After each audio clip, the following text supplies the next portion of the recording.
This is Felt Recoil.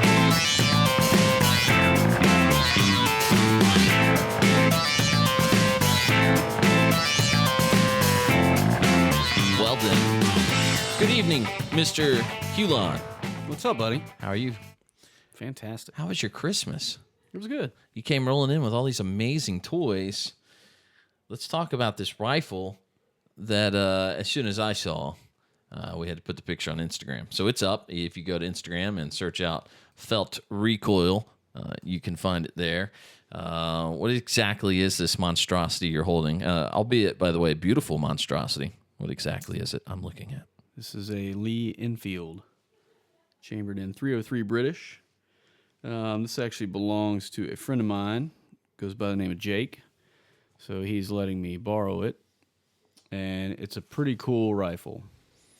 The 303 British round, if I'm not mistaken, that is the round known infamously for losing when it comes to squashing, let's say, rebellions or revolutions or the uprisings of a free people. Is that correct?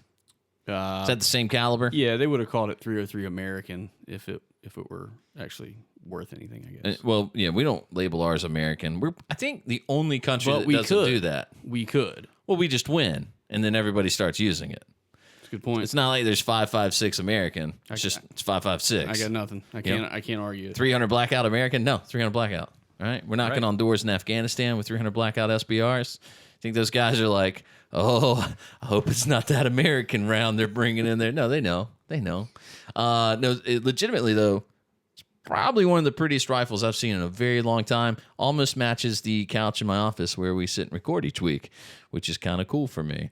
So what is special about it? I'm not an expert on these things. This is a Mark III variant. So there were several different versions of the Lee Enfield and Enfield rifles in general, lots of different rifles. This particular one is magazine fed, and it's a shortened version.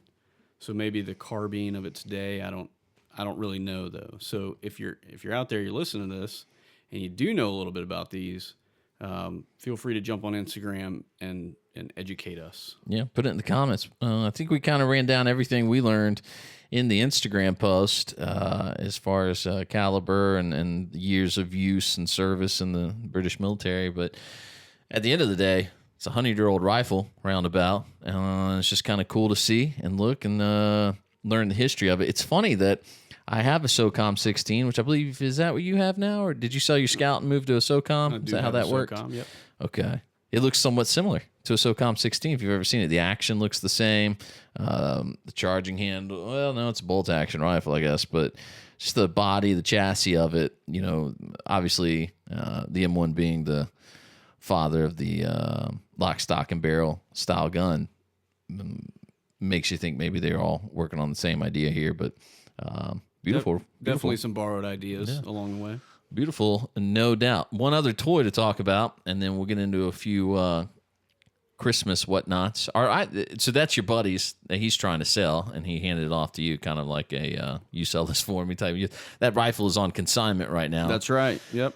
Okay. And Jake, just so you know, it's 15%. That's right. 15% commission on your end. Right. And Jake, just so you know, we just sold it for $2,000. So Patrick owes you a solid the $300, $250. Yeah. Anyway, all right, $300 into Jake's pocket. Is this yours that we're looking at now? This new toy is mine. Yes. This knife you're holding. This one's not on consignment. Totally foreign. I didn't know. Now I know of the larger version, but explain exactly what you got in your hand there. So this is a Benchmade mini Infidel. Okay. Which I didn't even know was a thing until a couple weeks ago. I've seen the larger version of this, which is a pretty big knife. Right. A little bit bigger than I would want to carry. Yeah. Definitely a cool concept. It's an auto. The blade has two sides. Forgive me because I'm not a super duper knife guy, so I'm learning a lot about this stuff. But this is a push button auto, and the blade comes straight out of the handle, and then you can pull it back, and it's going to come right back in. But it's definitely a cool knife, but it's more of the size of like your average pocket knife, and really fast action. And it's just a really cool piece, but it's a lot more manageable in size than the larger version. So, Do you happen to know MSRP on that? I don't off the top of my head. It is kind of a hard sell if you're talking $300, which is what the Big Daddy sells for. That I think you call that one the older brother sells for around $300. That's a hard sell if you're not going to use it for its intended purpose, which I don't even know what that is. Right? Killing ISIS. Yeah, it's okay. So. Which is why I got this. Then yes, I would use it. Although, as you well know, I have written documentation to prove that there's two things that are going to happen if I'm ever abducted by ISIS. Not to derail this conversation entirely, we'll come back around to your mini infidel. But isn't it? It's interesting that there have been so many people beheaded by ISIS at this point. And I don't know if it's real or not, but I can only think of one video where they fight back. Do you know the one I'm talking about? Yes. Where he basically goes kung fu, grabs the dude's AK, and starts mowing him down. The camera drops. I don't know if that's real or not, but I do know this. Should Kris Vermillion ever be abducted by ISIS, okay, as poorly, I don't want to say that's going to be mean to the people that have spent their time helping me train. But I'll say it this way. As poorly as I've pursued the knowledge that's available in the world, right, to defend myself with my hands and fists, and my kung fu feet, as all my friends call them, because I'm so amazing with them. As poorly trained as I am in any way of the martial arts, I want to be on the record, as I've said many times, that I will die not on my knees letting ISIS use me for propaganda. They will have to either A, shoot me as I run away ever so slowly, or B, just decapitate me while I'm fighting and biting and spitting with everything I have in me. Now, I know obviously that's much easier said than done, okay? I think you got it in you. But I have dedicated my life to being the jackass in the room, and I will die that way as well. It's working. It is, dude, it is working for you. It has done me so well. Let me tell you about the luxurious life of a retail employee. But the larger point is my second game plan, outside of act a fool and maybe die that way, is hopefully to kill an ISIS with his own knife. That's kind of what I want. Like, I want to get up, disarm him somehow, and then cut him open with his own knife. If I'm there with you, I'm gonna be like, "You won't do it, dude. You won't take his knife and kill him with his own knife." You're hogtied. Like, that's our propaganda video. You're hogtied on one side, I'm on the other. And you're like, "You won't do it." I'm all leaned over, like, "Hey man, you got this. Just take his knife, but you're gonna have to cut him really hard." Watch me do it, Hulon. You won't do it, Vermillion. I am gonna do it.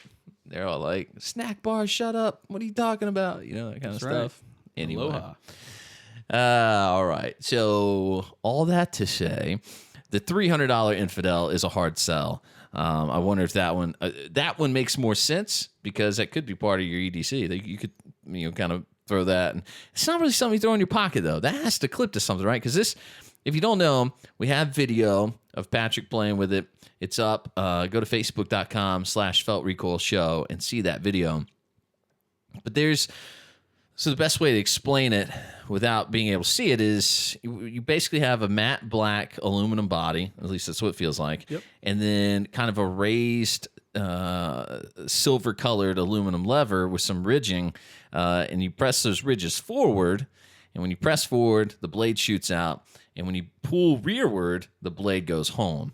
So you're not going to throw that in your pocket, because there's Probably not. potential of that, I would say a large amount of probability that eventually you're going to throw that in your pocket and things going to pop open. We did do a cardboard test on it, not on yours, but we've done one on one previously. And just a little resistance is enough to keep the blade from going, I don't know what you call it, like all the way into battery, if you will. It doesn't go all the way out and lock in place. So I don't think you'd really hurt yourself tremendously, but... And I don't know how much pressure this actually is that the lever takes to... It seems about 4.5, 5 pounds. Engage this. It might be a little bit more than that. It's think? pretty stout. Yeah. So I'll look those specs up. because I'd be interested to know exactly what they say it takes to engage this or disengage it. So to put it in perspective, can I just try here? Put it in perspective. Yeah, you're right. A Glock, standard Glock trigger is 5.5 pounds. So if you've ever shot a Glock, pulling that trigger all the way home, making the gun go bang is 5.5 pounds.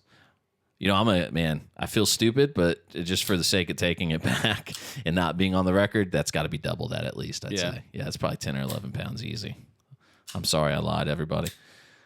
So that's very good. cool, though. It's an very cool. Inherent safety mechanism, I guess, to it. So, I mean, I guess you could put this in your pocket. I probably would clip it on rather than just throw it in the pocket. But definitely something I'm going to add to the EDC. I'm a fan. Yeah, me too. The mini infidel. Yep. Plus, you might get to kill an ISIS with it. Yeah, he's going to have to be under 4'6" though, because this is a mini. I see what you're saying. Yeah, just But that actually doesn't mean you have to be under 4'6" to carry it because you are the mini infidel. This has nothing to do with roller coasters, okay? No idea what you're talking about right now. Sorry. All right. How did you have a good Christmas? So obviously you bought yourself some nice gifts, as did I. Yeah. But did you have a good one otherwise? Yeah, not bad. Family, food. That sounds terrible, actually. Some gifts. Yeah. The usual. Yeah. Pretty standard stuff, which is nice, low key. Little breather. I have two kids' stories from Christmas that I want to share, and I'll make them real brief because I know they might bore you, but I think they're funny for everybody. The first one is my favorite Christmas moment. The second one is where you learn that maybe your kid is smarter than you give him credit for, even at 4 years old. So Christmas morning, this is my favorite Christmas memory. Christmas morning, we go to my parents' house, and my parents... I think there were, I want to say, 9 grandchildren total in the room. So the way my family works is I have a sister who lives locally. She has 3 of her own kids. I have 3 kids, so that's 6 alone. But then I have a cousin here in town, and she has 3 kids now. I'm going to need you to draw a chart. And right. I'm already lost. Those 3 kids are all treated like grandchildren, okay? So they're equally loved and cared for and welcomed into the home. So I say 9 grandchildren, just know that that's kind of the actual dynamic of the family. But then there's kids everywhere else and all that. So I don't know how many total grandkids my parents have, and I'm not going to do the math right now. The point is this. So you got this room, 9 kids, and everybody basically buys for kids now. You know, you buy for the single adults and for your own parents, but that's about it. Otherwise, you buy for people's kids, right? So my mom had divided all the gifts up by the kids' names, and my 2-year-old Abram is in his mine stage, which becomes important here. So everything in the world is mine, and it becomes time to read the Christmas story, and Dad starts reading it, and right before he starts reading, my mom says, "Everybody sit next to your stack of gifts. You're here, blah, blah, blah, blah." And then she says, "Abram, you're right here. Sit with your dad." And so he knew that this was his stack of gifts. So he points at the stack of gifts. And he goes, "Mine."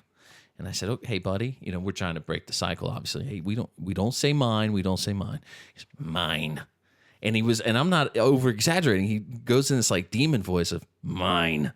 And I said, hey, we don't say mine, which obviously we do, I guess. Like, mine. So I said, okay, if you don't stop, you're not going to open any gifts. And then my dad starts reading the Christmas story, and just to prove he can, the 2-year-old is like, mine. Just had to jab one more time. Oh, no. Not one more time. I mean, so it came to pass in those days in the city, mine, of David, that a decree went out from mine, Caesar Augustus, that all the world should be mine. Like it was the entire Christmas story, And every man went into his city, into his own kind, or however it goes, and it came to pass, mine, shepherds in the field, mine, lying in a manger, mine. Could anybody else hear him? Oh, yes. Oh, yeah. It was audible for the whole room, but it was beautiful. Still like a grumble and a grunt at the same time. Like, mine. Like he wanted to do it. It was as if he knew I can reach a level where my excuse could be I didn't know anyone could hear, but I knew everybody could hear. Well, I've said it many times before, but I'll say it again just so the world can hear this. He is definitely your child. 100%, right? What you reap, you sow. And I think Absolutely. with your kids, it's 1,000 times over, man. It was funny. Like, I had trouble not being. I did have to not let him open gifts. I made him wait and watch everybody for a minute. And I said, hey, as long as you're saying mine, you're not going to open anything. And that did stop it. Like, he did stop, and then he went about. But it's one of those. It's one of those. You're going to have those if you ever have kids, or if you already have kids. You know that you reach these moments where you're almost on a precipice in a way, and you have to decide: can I laugh at this and potentially create this notion that lasts forever in the kid's head that that's an okay thing to do, or do I have to be stern about it? With that in mind, I try and teach the kids. Maybe I'm a little melodramatic. I know I can be. I try not to be realistically, but maybe I am. For perspective, on Christmas morning, we talked about why we celebrate Christmas, Jesus' birthday. It's something we believe in our house. And I got a 4-year-old and a 2-year-old and a 2-month-old for proper perspective on this story. And my approach to spirituality with kids is molded, I think, in a weird way, because I wouldn't say whose fault it is, and I'm not saying there's anything desperately wrong. And again, I don't want to go way off on a tangent here, but like, I grew up, I think you had a similar upbringing in a very religious household, meaning church every Sunday, church every Wednesday night. We went to private Christian schools, multiple private Christian schools as we moved around. Somehow, again, nobody's fault maybe but my own, but somehow, even up to 25, 26, I remember kind of having this impression that if there was a God, he was mad, right? And the way it worked was I either lived one way and God killed me, or I would live the way God told me to live. And I could dive real deep. I could go into how silly I think it is that I now have high school teachers who don't believe everything they taught us in high school. So here you have these people. That makes sense. Like, what kind of person are you when you'll make a career out of telling kids they'll go to hell for certain things, and then you don't even believe them anymore? I think you owe, I don't know if you know this, but Ted Cruz's dad, he used to be a big advocate for Fidel Castro. Do you know this? Yeah. And when Fidel got elected, Ted Cruz's father was, yay. And then it took about a week, and he was like, no. He went on an apology tour. And anywhere he had spoken in support of Fidel Castro, he got in front of the same people and said, I'm sorry, I was wrong. So none of the teachers now, and I'm not saying all teachers were like that. I'm thinking of like 2, maybe 3 specifically in my head that I think are just weird, odd people because of the way they came out. But they had this very skewed, perverse way of looking at things. Maybe some of that was it. Maybe it was the fire and brimstone preacher from When You're 5. Who knows? But I had what I believe was a messed up view of God and the way it all worked. So I'm a little protective about my kids and religion, okay? Right now I'm picturing you getting a letter in the mail. Yes. And then you crack it open, and it's an invitation to come back to your high school. Right. And then so you get there, and the auditorium's already full, and it's all the people you graduated with. Right. And then you've got those 3 or 4 teachers, and they're up there on the stage, and like, guys, I feel like we owe you an apology. And Kris is like, it's like dead silence. It's crickets, and you just hear Kris in the distance. We've been waiting this long. Thank you. Right. I start the slow clap. Everybody picks it. So there's one big hole in that story. I don't think that'll ever happen.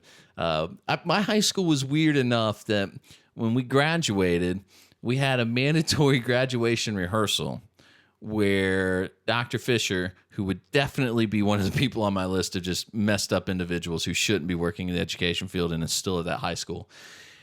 Buddy, he's not harboring any hard feelings. I saw that dude in a bilo not so long ago, and I'm telling you, it took a lot for me to walk over and go, why don't you just find something else to do with your life? If you're so angry at kids, and did you hit him with your cart? I should have. Don't lie to us. I said, are they giving you the senior citizens discount? I wish I knew his first name, and I'd have just called him that the whole time, but I just settled for douche and moved on. But it's this weird thing where... I noticed you took the high road on that one. I did. I'm a classy guy. It's this weird thing that I think everyone has experienced where you have the teacher, like my wife was a teacher for several years at a private school. And she would give up. She makes a killing doing web design and other advertising and things of that nature. If she could go back and teach kids, she would go back and do it because she has a passion for it and she loves doing it. Benjamin Franklin had a passage in one of his books. I wish I could remember it verbatim, but he basically believed and said that God creates special souls to educate the youth, okay? And you talk about men and women being equal, right? The feminists that want to hug the trees. Women make better teachers than men because women naturally are better at nurturing. They're better at comforting. They're better with patience. They're long-suffering. They're everything men are not when it comes time to dealing with children. They just are created that way, okay? I can beat my wife in arm wrestling. She's better at everything that has anything to do with the kids. She can change diapers and not gag. She can watch a kid spit up everywhere and laugh and clean it up with the T-shirt she's wearing. Whereas, I've thrown the kid halfway across the room. And I'm like, this is disgusting, and I have to remind myself that's your child, So there are differences, and I find when I reflect back, I have one outstanding high school teacher, Mr. Nicholas, who was absolutely made to teach kids. But I don't remember any other, and not to say they were all bad. Like we had a teacher, Mr. Mobley, who was great. I don't want to paint a broad picture here, but just the majority of the teachers I remember who were kind and loving and made the impression were females. They were women, and they were patient, and they were nice. Now, not to say there weren't angry old women as well. Mrs. Petty used to legitimately kick us in third grade. I get it. I know those people exist. But it's all starting to make sense now. The women are going to win every time is the point. I was a product of public school, so I didn't get kicked by my teachers. Oh, man. Well, so remember you had the desk that had legs on both sides? Basically, it looked like kind of half an H. I just told you, if you will. I went to public school. Okay. They made us stand up, okay? We stood in a room. There was no money for desks. You know where writing on your hand started? Right. At public school. Yeah, we didn't have any paper. You got a blue ink pen. You do your thing. So, all right. This is a long tangent to get back to where I started. My point is this. I get really, and you're right in the sense that you make jokes about you're not harboring any bitterness, but I am. I get angry just thinking about it. I'm mad. I think, like always, in my 20s and such, I could go, well, those were miserable people who had something else that was wrong with them. But now that I have kids of my own, I think it's almost made me worse because then I look at it and I go, how could you ever be so mean to kids? Like, how could you be that person? And not only mean in a physical way, but you are talking eternal damnation to a group of kids. And you're willing to do it so flippantly, and you're willing to draw all these guidelines. And then 10 years down the road, you can't even stick to it. You don't even do it anymore. You don't even do it. You don't believe it. You are so far away, but you claim to still fall under that umbrella of salvation, which I'm not trying to make it totally spiritual here. I don't care. My beliefs are kind of simple on the matter. And so I don't get real caught up into these people can go to heaven, these people can't. I had a teacher. I spent 1 year. I went to Bob Jones for high school, and I spent 1 year in their university. And I had a teacher in that university who told me that he believed God had already chosen the people that would be saved and allowed into heaven. Predestination, right? So God's already had the lottery. He drew the balls all came up, and God had the Powerball. And if you got the Powerball ticket, you get in heaven. This guy's, he didn't legitimately believe in the Powerball scenario, but basically there was a lottery, and God had picked the chosen few. And if you were one of the chosen few, then you had to get saved to go to heaven. But if you're not one of the chosen few, even if you get saved and spend your life in Haiti as a missionary, caring for AIDS-riddled orphans, when you die, you're going to go to hell and burn for eternity. Yep, you get up there and you get to the gate, and they're like, listen, I know you built all those orphanages in Africa. Right.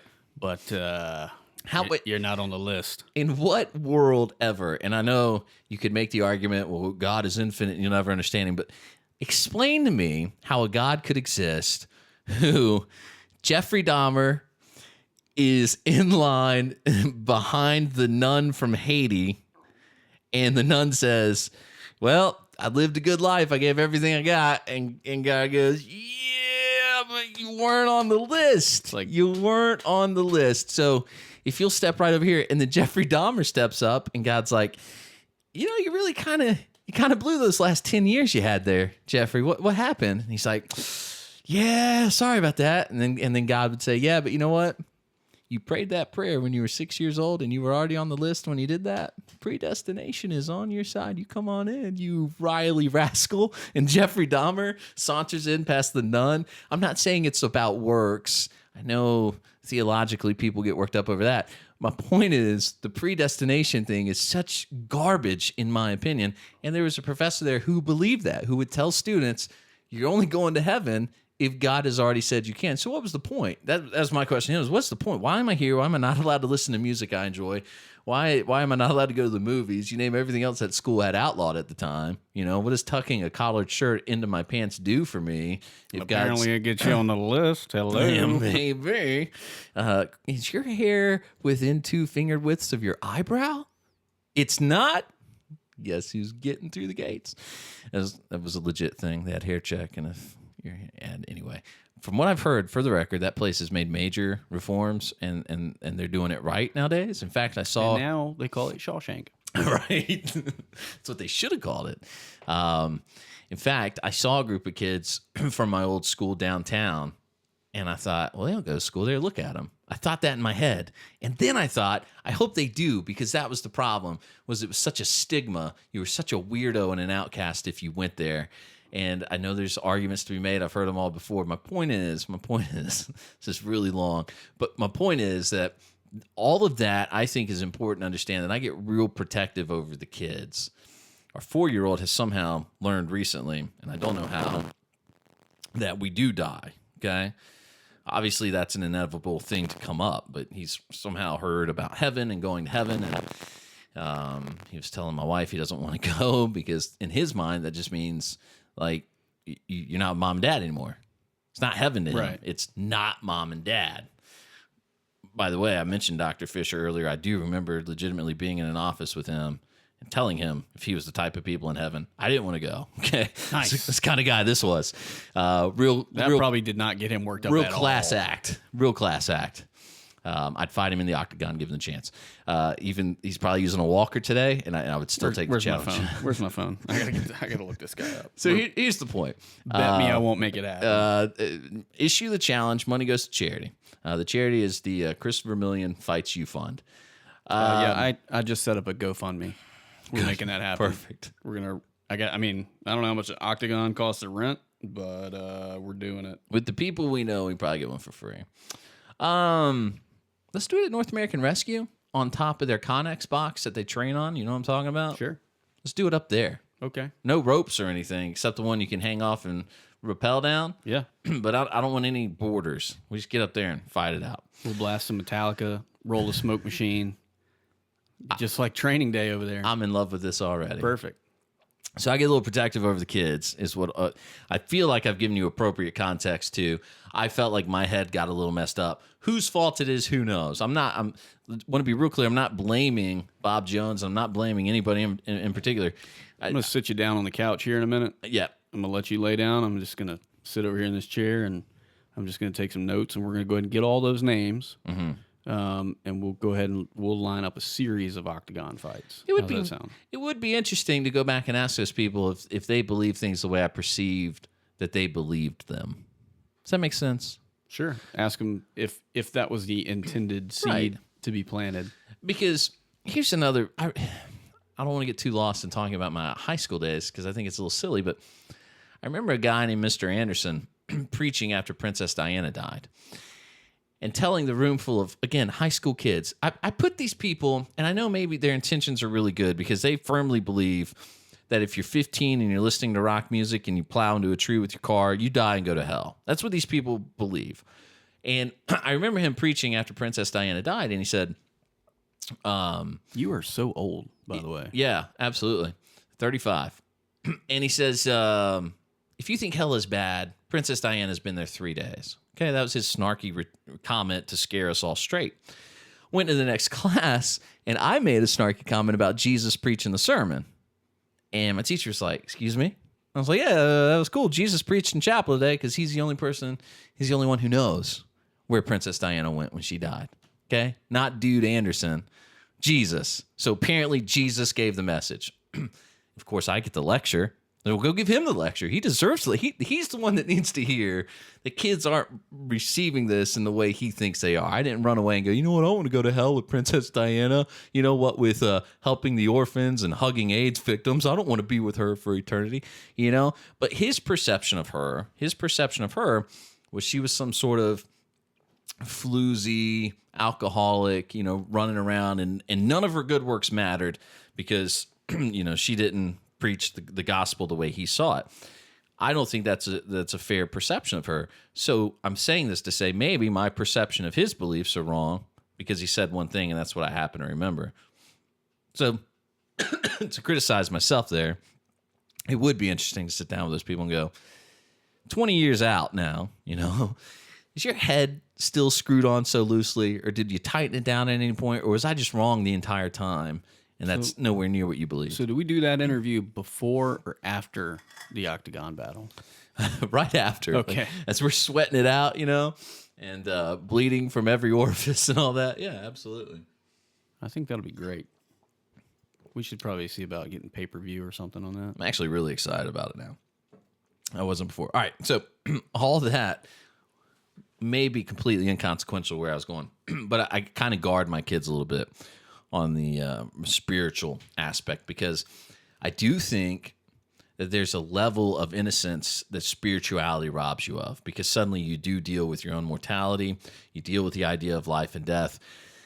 But here's the point. So I've been a little worried because my 4-year-old is dealing with these things somehow, and I thought, man, you know, you want to address it, but you kind of don't want to bring it up, you know. So we're standing at the door Tuesday morning because the trash guys are coming up the street grabbing all the trash cans. And the boys like to come downstairs and see the truck and all that. So the guy driving the truck gives us a wave. And I think, chance for a life lesson. I'm going to say something. It's going to be deep. It's going to teach these boys what they need to know. They're going to go out in the world strong men, all that. You got me on the edge of my seat, Vermillion. I go, these guys, they do good work, don't they? 4-year-old goes, yeah. And I go, just every job that somebody does is important. All of them. There's no job that's not important for us. That's right. I said, can you imagine what we'd have to do? Like, where would we be if these guys didn't come get our trash every week? What would we do? And then on my life, my 4-year-old pauses and he goes, we'd have to just take the trash to the dump in our car. I was like, little brat, got me.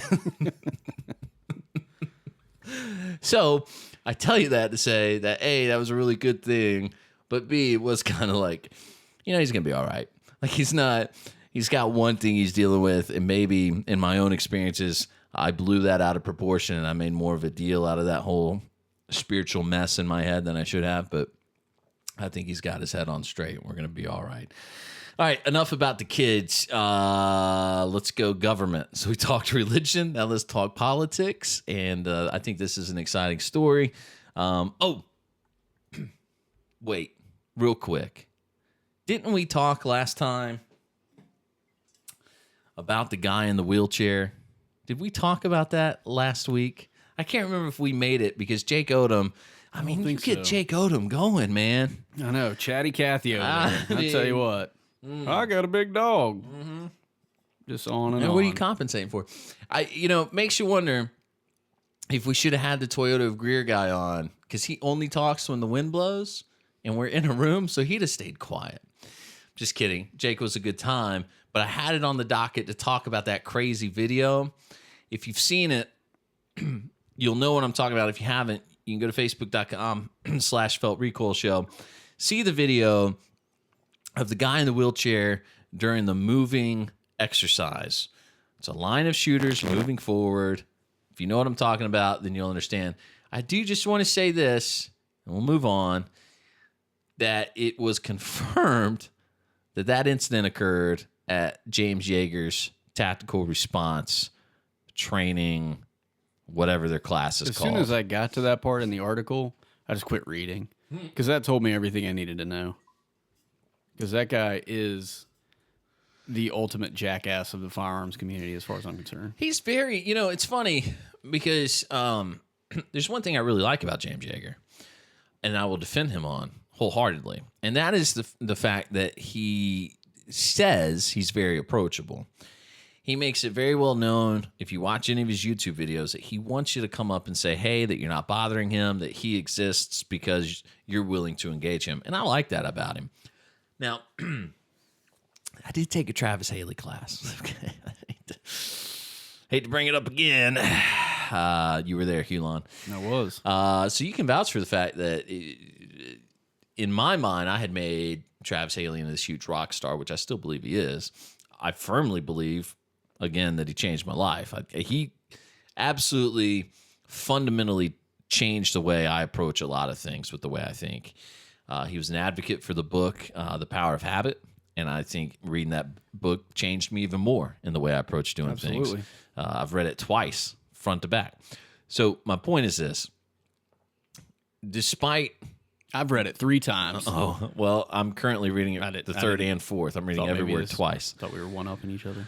No, not yet. Okay, I haven't really read it 3 times. So, Haley, as high of an echelon as I have him on in my mind, and as fanboyish as I probably was the entire 3 days we were in Tulsa with him,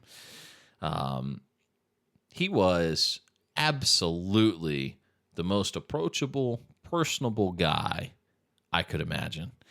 I'll sum it up with one quick story. There was a guy having a skin issue on his hand, and it was affecting his shooting. Travis tells the guy, my wife is a dermatologist, pretty good at what she does. Let me take a quick picture of that and send it to her. And within a 5-minute period, had some sort of remedy for the guy to go home and try that the guy had never tried before. So he's personable like that. Like, he cares about you, the individual, rather than how cool can I make you look. Or how cool can he make himself look? Yes. For perspective, and you can stay quiet if you want, there's a shooting facility within about an hour drive of us with a guy whose name you wouldn't know if I said it probably, who really thinks that every time he visits the loo, a bouquet of flowers end up in the pot. Like, this is a guy who can do no wrong, who absolutely has never met a shooter that knows anything he's never heard before. He is so full of himself. It's just absolutely unbelievable.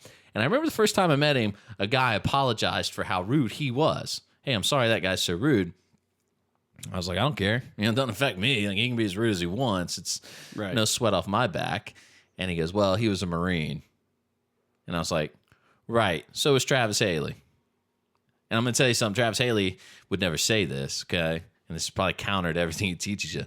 But Travis Haley's done more with his life than I know that guy has ever done, okay? I appreciate that guy's 4 years of service or whatever it was. But Travis, much more than I'll ever accomplish, much more than anybody I know will ever accomplish, has gone and done it, and he's still as nice as could possibly be. And in his invitation to come sit in my house and be on the podcast, I like still that guy thought that because he was a Marine, that was like a license to be an asshole. Right. Yeah, and that's actually pretty funny to me. But that is in the industry of guns and dealing with former military people, that is an excuse that has been legitimized. And not Marines specifically, but any sort of military service. Oh, he was this, oh, he was that, or he did this, or he was in the service, or he did this, or he's got PTSD. I'm sorry for whatever your struggle is. It doesn't justify being mean to people. It doesn't justify this unwarranted vindictiveness to other shooters. This is a community of people who have literally the world against them. You now have a minority of Americans as a part of the shooting community. Maybe they're the silent majority, but as far as the zeitgeist goes, the populist perception of America, we're the minority. And then there's all this infighting because people can't learn to get along. And then, full circle, you have guys like James Yeager who are real mouthy and opinionated, but then breaking such cardinal rules. I can't. This isn't the first time, though. Right, which I had forgotten. Right. If you'd like to fill this in. I guess it was about a year ago. And again, correct me if I'm wrong, but I think it was about a year ago. And he had a class he was teaching, There's a bunch of guys, and he got them all kind of, I guess, circled up. Okay, wait, real quick. He didn't do it, but one of his instructors did. Okay. So someone associated with his outfit. Working for him, with him, yeah. Told all the students to take their guns out of the holsters while they're loaded and throw them on the ground. And did he tell them to step on them or something like that? He stepped on them. He began stomping on them. So the point of this, allegedly, was to illustrate that these guns are tools. They're not made to look pretty. They're made for you to go out there and do what they're intended to do with them. So kind of a thumb in the eye of the guys that show up to these courses with $4,000 Wilson Combats and Zev Tech Glocks and agency arms and all that kind of stuff. So the point was we're gonna throw these down. We're gonna get them dirty and we're gonna show you boys how we do it. And then one of the guns, as this steps on the gun, actually went off and shot a hole in a truck nearby that belonged to one of the students in the class. Yeah. So to me, this is why when I got to that point in the article where I realized this is somebody with his outfit pushing a guy in a wheelchair as he wobbles his gun back and forth, pointing at these people's backs, I wasn't surprised. And I legitimately tuned out. I was done with it. You are absolutely right. And I'll tell you this. There's an article. I want to give them proper citation here. Bearing Arms posted the article. And they did... I'd like to give the guy credit, but I'm not going to be able to get there in time. Bearing Arms had a great article about the incident that we're talking about specifically. So if you don't know and you haven't seen it, again, facebook.com/feltrecoil show. Here's what you need to know for this to make sense. There's a line of students moving forward. One of them is in a wheelchair and he can't move forward, so he stops walking. Sorry. Okay. He stopped. Wow. I'm so sorry. Wow. He can't move forward. He's trying to roll himself forward. The instructor stops and walks over to him, and at least one other instructor joins him. They neglect their students, and they begin pushing the wheelchair. Now, what the Bearing Arms article pointed out is that once the instructor abandons the 3 students he's overseeing, 2 of them move forward, and one of them almost stays about 3 yards behind and continues to engage the target. So now you've got 2 guys 10 feet forward of a shooter being shot at, essentially, and you have a guy in a wheelchair shooting through multiple shooters. It's a big mess. Now, the key here is that tactical response has done what you absolutely shouldn't do when you're facing a crisis, and that is they've gone and deleted comments, and it's so they probably view it as, well, we'll just stay quiet, we won't engage, we won't comment. Well, that's not the same as deleting negative responses. It's actually making it worse, and that to me is an action that validates every allegation. So if I say, if I post on a Red Lobster page and say we went there and the shrimp was cold and it was supposed to be hot, and they just delete it. But damn, them cheddar biscuits is good. Cheddar biscuits, though. That's that was the end of the comment. That's why I was so confused as to why they deleted it. I said, but luckily the cheddar biscuits were on point as usual, so that made everything all right. But you get the point. If you're deleting it, it's probably because you're guilty. The bottom line for me is, and this was just observation from watching the videos before I knew that James Yeager was involved in this whole situation, was how hard would it be for these instructors who just abandon the students that they're overseeing, and they're coming over to help this guy, and the whole time they're yelling at this guy to keep the gun up. Right. And it looks to me like he wants to put the gun down, which would be the smart thing to do. Mm-hmm. How hard would it be for those guys to call a ceasefire and make some adjustments? Right. Let's accommodate this guy. That's not going to derail the class. Mm-hmm. It's not going to embarrass anybody. Mm-hmm. Let's just get it right the first time so somebody doesn't get shot in the back. And yeah, to your point, what's wrong with just saying, hey, man, if you don't mind, here's what we're going to do. We're going to have you watch everybody run through the drill. We're going to bring them back behind you, and then you're going to run the drill. Or if you're the instructor, like you said, you say, all right, we got 12 students. All right, let's do this. Since we got a guy who needs some special attention, let's divide it up into 2 groups of 6, okay? We'll have the first 6 go with 3 of us observing, and then we'll have the second set of 6 go, and 2 of us we'll divide that up, and the third will stay just with the wheelchair guy. And then the guy in the wheelchair can be accommodated appropriately. It's just, that's 30 seconds of spitballing here, and we have solved their problem. Yeah, how much you think our consulting fee should be for them, since we just fixed that for them? I'll give them one more for free, and then I'm going to say $100 an hour to answer your question. All right, I'm good with that. Ravi Zacharias is a theologian who teaches something incredible, I think, that everyone can apply to their life, and that is that all of our sin is rooted in our pride. You won't do anything wrong in life that you can't tie back to your own pride.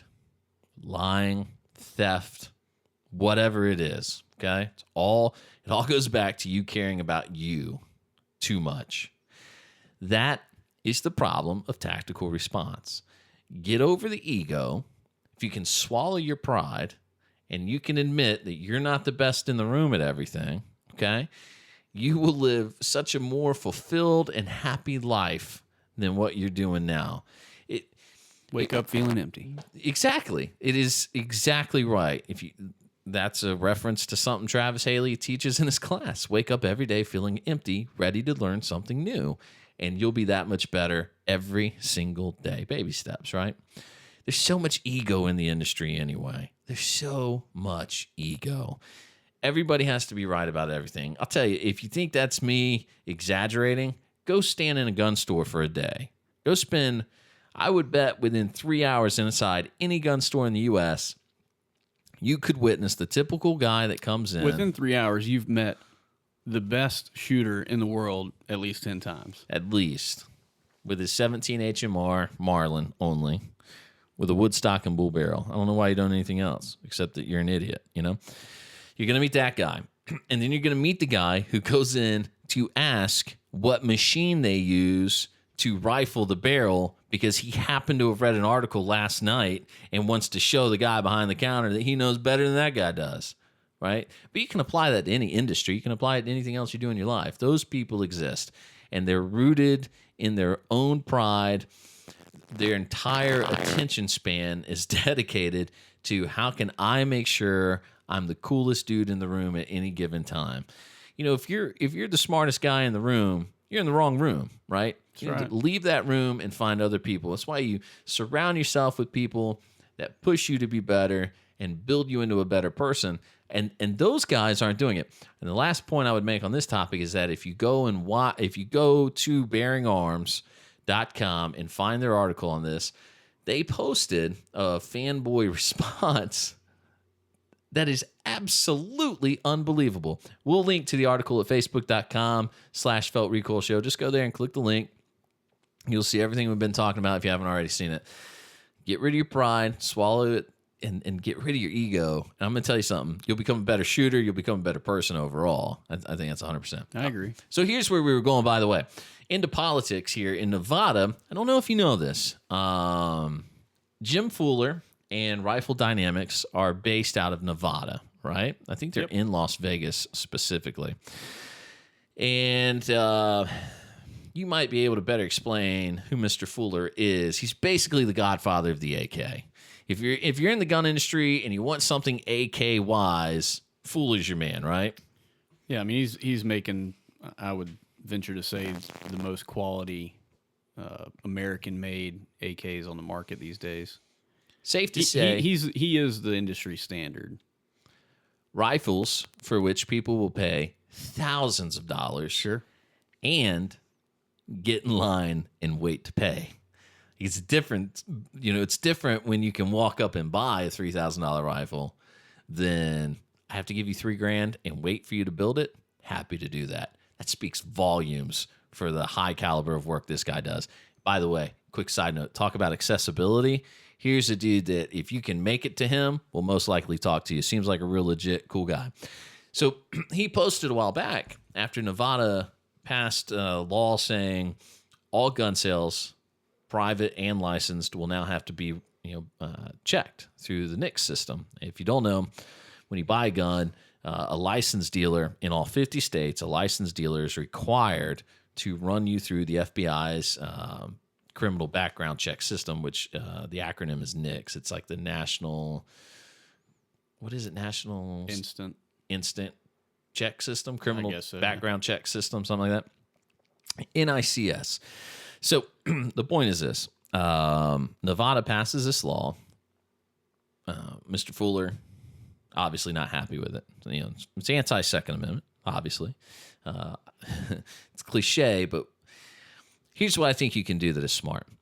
Anytime somebody talks about a law that applies to you buying a gun, apply that to their right to vote and their right to practice their religion. So can you imagine, and this is a fun way to mess with your liberal friends. When your liberal friend says to you, here's what we got to do. We have too many people dying because of gun violence, so we need national background checks on all gun sales. You say, I agree, but I carry it one step further. Too many people are dying from Islamic jihad, and we need background checks on every Muslim in this country. Before you can even convert to Islam in the U.S., you have to submit yourself to an FBI background check.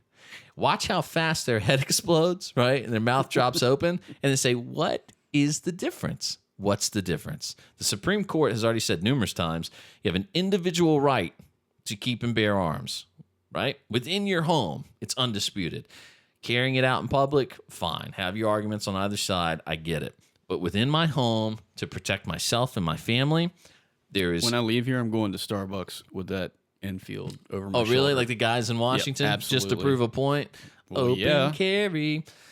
Except it's not legal here. But yeah, I see what you're saying. And good for you. Good for Starbucks for kicking those bunch of guys out. All right. Sorry, I didn't mean to completely... I'm not going to derail into how much I hate the open carry movement where they aggressively confront people with rifles slung to the front, except to say that if you do that in a restaurant where I'm eating with my family, we might have a really big problem because I might not know you're just making a political statement. I might see you as coming in to take over because you've got a rifle slung to the front and your hand on the pistol grip, and guess what? You just took 2 to the chest if I'm doing my job right that day. God, I hate those people so much. Okay. So Nevada passes this law that all gun sales now require a background check. Well, this is really, really funny because here's a valuable lesson in why you don't deify people simply because they have a job of some sort that you've put a caliber on that it doesn't deserve. There's only one politician in the world, I think we'll all agree, that deserves sainthood, and that is South Carolina own Trey Gowdy, right? We'll give him that. I can't think of anybody else currently elected in any position. Nope. Can't do it. Trey Gowdy's the man. And if Trey Gowdy can run for president of the universe, I'll vote for the man. He's amazing. I live in his district. You live in his district, I believe, in downtown. Yeah. So I love the guy. And I actually emailed him and told him he was the only reason I went and voted when Trump was on the ticket. I digress. So you get all these politicians in a room in Nevada, and they go, here's what we're going to do. We're going to make this law. And when you buy a gun, you have to go through the FBI's background check system. Okay? And that's a great idea. Let's put it up for a vote. So put up a vote. It wins by a measly, I think, 10,000 votes. And just to show you that it was really on the line here, let me get you the exact number. Because they did this great trick where they didn't tell you how much it was going to cost, right? Of course. They have a term for it that I can't remember off the top of my head. But the ballot initiative won by 50.45% to 49.55%. So you're talking less than 1%. The vote count was 558,631 votes for it and 548,732. So just under 10,000 vote difference. I think it's actually 9,999 if I'm doing my math right. 9,899, pardon me. So it's a very slight margin. And they didn't put the fiscal note. That's what it's called. The fiscal note would tell you how much it would cost your state to have this law. Well, here's the kicker. So they passed the law, and all the liberals in Nevada are excited. All the conservatives are upset. Well, then the FBI catches wind. The FBI goes, right, so actually that's not legal because the state can't tell a federal agency how to allocate its resources. So you can't pass a law that says the FBI has to run your background checks for you. You have to establish a state entity to do that. Here's the best part. Nevada already has the state entity, but their lawmakers didn't know well enough to run the checks through them instead. So now the legislature has had to go back and say, well, you won't be prosecuted because, as it turns out, we wrote the law wrong. So, real quick, Yes. just to drill down on this, did this say that a NICS check was required for every transaction? Yes. Okay, so to me, the first issue I see there is to actually run a NICS check, that has to be done by an FFL. Yes. So an individual wouldn't be able to do that unless they went through an FFL. Yeah. Correct? Right. Yeah, you'd have to take it to the gun store. And as a guy behind the counter at a gun store, I can tell you for sure that if you pull NICS up nowadays, it'll say private sale. That is an option now. You can click on the computer program to say, basically, you're facilitating the private sale. So you're absolutely right. You'd have to go to the gun store and do it under penalty of breaking the law if you don't. Okay? So that's the pressure they put on you. So okay, Nevada has basically its own entity to run background checks that the state does. So Nevada is one of 12 points of contact. That's a state that runs its own background check rather than always using the FBI system, right? So when someone buys a gun from a federally licensed dealer in Nevada, the dealer contacts the Nevada Central Repository, as they call it. Okay, so the Nevada Central Repository is running the background checks. Someone there runs the name through a number of databases, including those for state mental health records and misdemeanor domestic battery convictions. And the state repository pings the FBI database as well to see if the gun buyer is flagged there too. Why is that important? Because again, it's not a federal agency; it's a Nevada state agency doing the work. So the FBI tells Nevada, you can't enforce your law. Well, they didn't tell them that. They said, we're not going to help you enforce the law because we're not running your background checks, okay? We'll still do it for your FFLs, but we're not doing it for individuals within the state. It's not going to happen. So the state is now in limbo, and the legislature basically issues an edict that says, tell you what, you won't be prosecuted for it. Here's cherry on the top, by the way, if you're a gun-loving person from Nevada. Under Nevada law, the language of ballot initiatives approved by the electorate cannot be changed for 3 years. So they can't even go back and change the language now. They have to start all over again. And this time, since they have to do it through the state agency, they're required by law to put the fiscal note on there and let everybody know exactly how much it's going to cost, which means, by the way, it'll absolutely never happen because there's just too much opposition to begin with. And once you tell people it's going to cost a lot of money, they're more likely to vote against it. All right. That's all I got. Hulon, you're a good man. Can I just add this? Please. As the punctuation on that story? Real quick.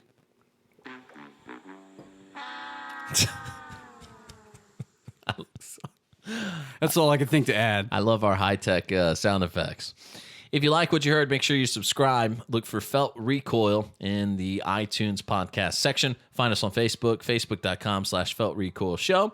We're on Twitter as well as Instagram. Just search for Felt Recoil. We'd like to see you there. If there's someone you'd like to hear us talk to, email us, feltrecoilshow@gmail.com. feltrecoilshow@gmail.com. We'll hunt them down and get them on. Here's the thing about the guests we have on this show. I do want to talk about this real quick before we go. I had a conversation with a friend today who had listened to the Jake Odom podcast from last week and said how intriguing it was to just sit and listen. He said it was so much fun to just hear what he does all day, every day. And it dawned on me that the trick here is not to get, and I don't mean this as a slight to Jake, and I know he wouldn't take it that way. We're not looking for famous people to interview here. We want to interview difference makers, leaders in their field, or just genuinely interesting people, somebody that we can dive deeper into and discover the nuances of what makes them them. That's who we want to talk to. So if you know somebody cool, somebody with an awesome backstory, somebody who's done stuff none of us have ever done before, maybe they have done what we do and they've done it better, I want to talk to those people and bring them in here. So if you know who they are, feltrecoilshow@gmail.com. We've got a list of people we're chasing down now. Going to try and secure them and bring them on. Okay? Makes sense? Good. See you next week. Hope so. Bye-bye. This is Felt Recoil.